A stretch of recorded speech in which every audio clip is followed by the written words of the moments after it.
आरंभ करें। नमस्ते मित्रों, आज का जी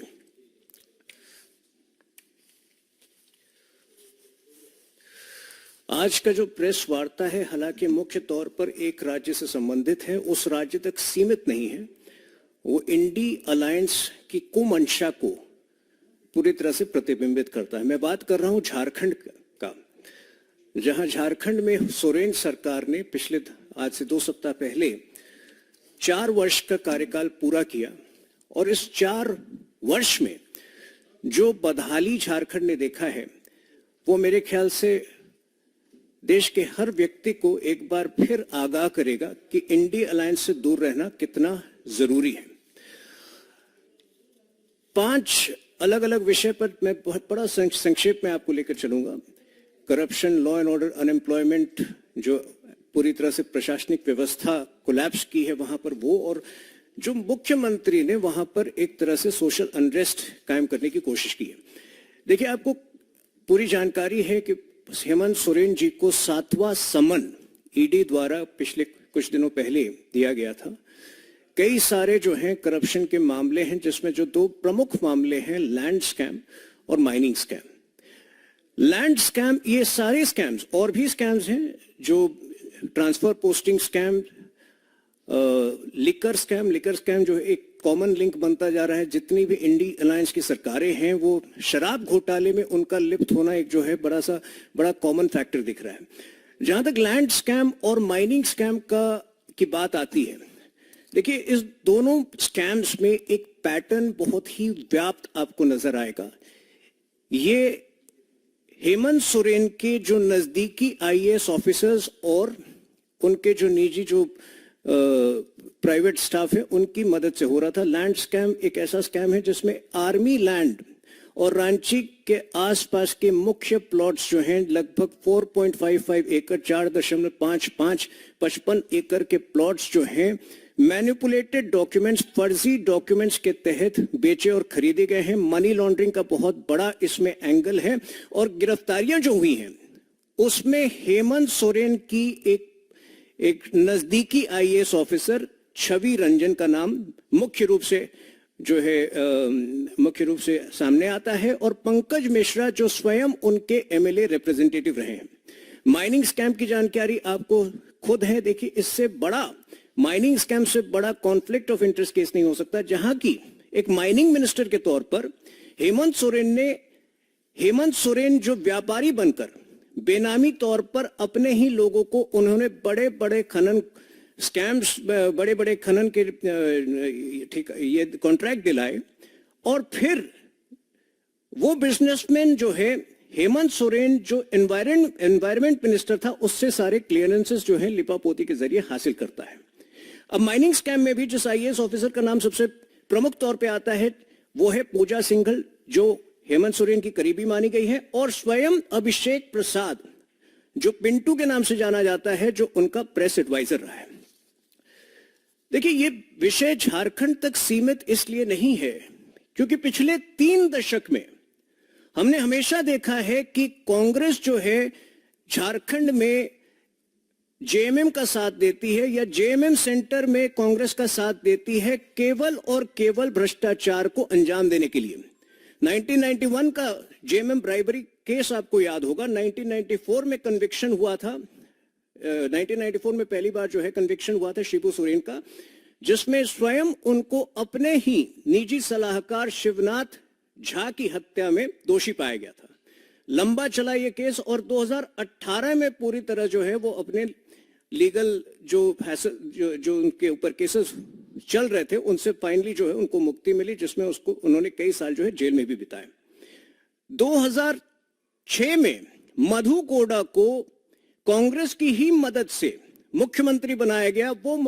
वो मधु कोड़ा जो मुख्यमंत्री बनने के साथ जिसकी प्राथमिकता थी कि लाइबेरिया और अफ्रीका के कई देशों में माइंस खरीदे, और जिस लेवल का वो स्कैम उन्होंने किया था, वो कांग्रेस की बगैर संभव नहीं था। और आज एक बार फिर हम देख रहे हैं कि कांग्रेस की पूरी मदद जो है हेमंत सोरेन को प्राप्त है, जिस वजह से हेमंत सोरेन आज इतने ढीठ हो गए हैं कि बाकी लोगों की तरह अरविंद केजरीवाल और एक कोऑपरेटिव मॉडल ऑफ करप्शन जो है कायम करने का पूरा प्रयास वो ये पूरी इंडिया अलायंस की सरकारें कर रही हैं। अब इस पूरे प्रकरण में जो सबसे बड़ा विक्टिम होता है वो वहां का आदिवासी समाज है। ये लोग जो अपने आप को जल, जंगल, जमीन का रक्षक मानते हैं, ये सबसे बड़े भक्षक बन गए हैं आज आदिवासी समाज के। दूसरा विषय जो है वो लॉ एंड ऑर्डर का आता है। ये एक आर्टिकल जो है प्रभात खबर में ये छपा था 17 दिसंबर को।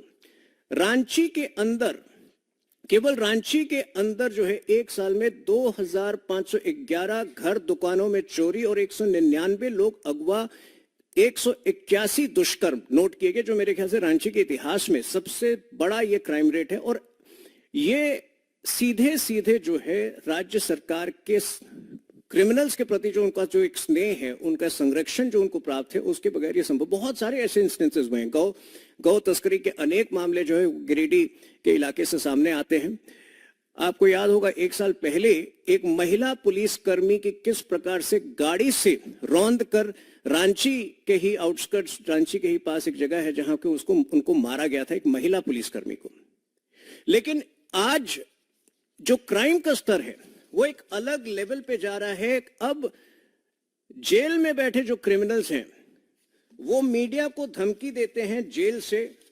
अभी एक वारदात जो है सामने आया था जिसमें योगेंद्र तिवारी नामक एक क्रिमिनल ने प्रभात खबर के प्रधान संपादक को जेल में बैठे धमकी दी थी और उनके खिलाफ एक्शन के बजाय योगेंद्र तिवारी के बयान पर एक फर्जी मामला जो है संपादक के विरुद्ध दर्ज किया गया था। ये बहुत ही ये 5 जनवरी का मामला है। तो आप देख सकते हैं कि किस प्रकार से भ्रष्टाचार और क्राइम में कांग्रेस और जेएमएम जो है आपस में जो है साझेदार रहे। तीसरा विषय जो अनएम्प्लॉयमेंट का आता है, हेमंत सोरेन ने एक जो उनकी सबसे बड़ी पोल प्रॉमिस थी, 5 लाख जॉब वो दिलाएंगे। हाल ही में उनके मंत्री ने असेंबली में यह कबूल किया है कि पिछले 5 सालों में केवल सरकार ने 357 नौकरियां दिलाने में सरकार को कामयाबी मिली है। तो आप समझ सकते हैं कि जहां 5 लाख की बात कर रहे थे वहां 357 जॉब्स मिले हैं। जो जेपीएससी एग्जाम वो साल में 3 बार कराने की प्रॉमिस कर रहे थे, पिछले 4 वर्षों में केवल एक ही जेपीएससी का एग्जाम हुआ है और उसकी भी प्रक्रिया पिछले राज्य सरकार के कार्यकाल के दौरान आरंभ हो चुकी थी। स्वाभाविक है कि आज जो राज्य का युवा है वो पूरी तरह से त्रस्त, और आपने पढ़ा होगा यहाँ पे किस प्रकार से जो है रोज कोई ना कोई आंदोलन हो रहा है। जो युवा वहां पर परेशान है वो सरकार के खिलाफ जो है अनेक आंदोलन आरंभ कर रहा है। एक और विषय जो बहुत प्रबल रूप से आ रहा है वो एडमिनिस्ट्रेटिव कोलैप्स का पूरी तरह से। तमाम ऐसे रिपोर्ट्स, तमाम ऐसे अगर आप स्वयं वहां पे जाते हैं तो पूरी तरह जो हेल्थ सेक्टर है, जो स्वास्थ्य व्यवस्था है, और अनेक उसके उदाहरण है। जो सरकारी हॉस्पिटल्स हैं, धनबाद के SNMHCH हॉस्पिटल में जो वहाँ का मोरेटोरियम है जहाँ के शव रखे गए हैं, वो शव जो हैं इस प्रकार से रखे गए थे कि उसमें जो है चूहे उन शवों को खा रहे थे। देवघर की अगर बात करें तो देवघर के सदर अस्पताल में 50 नए वेंटिलेटर जो हैं पूरी तरह से अनयूज्ड हैं, उनका बिल्कुल प्रयोग नहीं किया गया है और वो उनका कोई काम नहीं हुआ। उसके बजाय जो है ऐसा पाया गया है कि उसी अस्पताल के अधिकारी जो हैं प्राइवेट अस्पताल में लोगों को भेज रहे हैं, मरीजों को। रांची के रिम्स में जो है बेड की कमी, पिछले लंबे समय से बेड की कमी, और देखा गया कि जो गंभीर रूप से बीमार मरीज भी हैं वो उनको भी जो है जमीन पर, फर्श पर जो है लेटाया जाता है या रखा जाता है। इसके अतिरिक्त जो है फिरौती में जेएमएम की विशेष महारत है।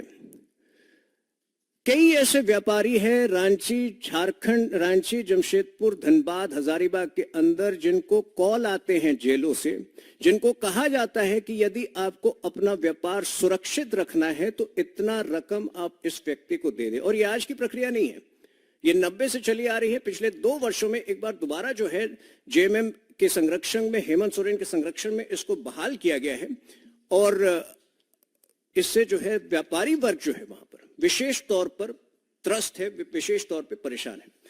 लेकिन एक और जो सबसे बड़ा मुद्दा है, हेमंत सोरेन की अर्बन नक्सली मानसिकता से उन्होंने हर संभव प्रयास किया है झारखंड में सामाजिक और आर्थिक बदहाली, एक अराजकता का माहौल बनाने का। आपको याद होगा पिछले फरवरी में एक सभा को संबोधित करते हुए उन्होंने कहा, लोगों से आग्रह किया कि आप अपने पैसे बैंक्स में जमा ना करें, आप उसको एक प्लास्टिक में बांधकर जमीन के अंदर दफना दें।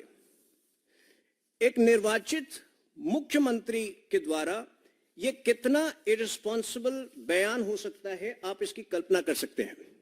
और विशेष तौर पर ये इसलिए इंपॉर्टेंट हो जाता है, इसलिए महत्वपूर्ण हो जाता है कि जन धन योजना के 1.7 करोड़ अकाउंट पिछले 9 वर्षों में केवल झारखंड में खुले हैं। तो एक तरफ जहां हम आर्थिक समावेश का विशेष प्रयास कर रहे हैं, 4 करोड़ की आबादी में, झारखंड की 4 करोड़ की आबादी में यदि 1.7 करोड़ 1.7 करोड़ लोगों के पास बैंक अकाउंट्स नहीं थे, उनके बैंक अकाउंट्स खोले गए। हेमंत सोरेन ऐसी स्थिति में प्रयास कर रहे हैं कि वापस जो है उनको एक फॉर्मल बैंकिंग व्यवस्था से बाहर निकालने का। ये कितना एक मिस्चीवियस, कितना एक शरारती उनका बयान था, आप उसका अंदाजा लगा सकते हैं। देखिए, पिछले कुछ वर्षों में केंद्र सरकार का विशेष ध्यान झारखंड के ऊपर रहा है। जमशेदपुर रांची हाईवे जो यूपीए सरकार की दोषपूर्ण लैंड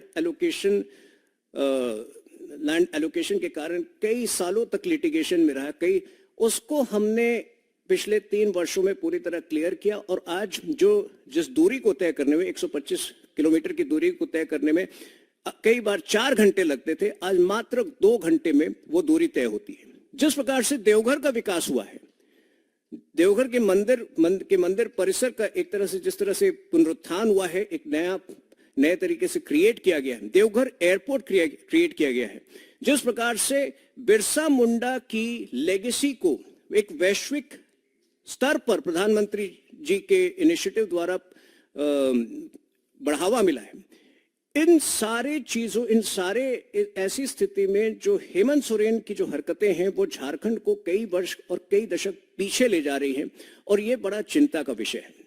मैं स्वयं झारखंड में बड़ा हुआ हूं, अपने प्रारंभिक 20 वर्ष वहां पे बिताए हैं मैंने, और झारखंड एक अद्भुत समन्वय है शहरी विकास का और जनजातीय समृद्धि का।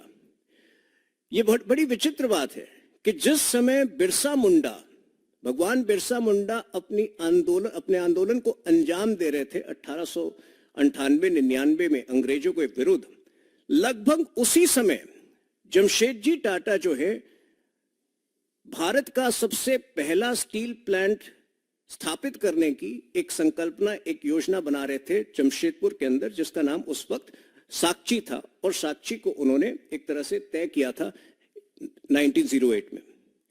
इस अद्भुत मिश्रण को, जो कि भारत के लिए विकास का एक नया आयाम तय कर सकती थी, पिछले 4 वर्षों में हेमंत सोरेन ने पूरी तरह से त्रस्त कर दिया है, पूरी तरह से बर्बाद कर दिया है।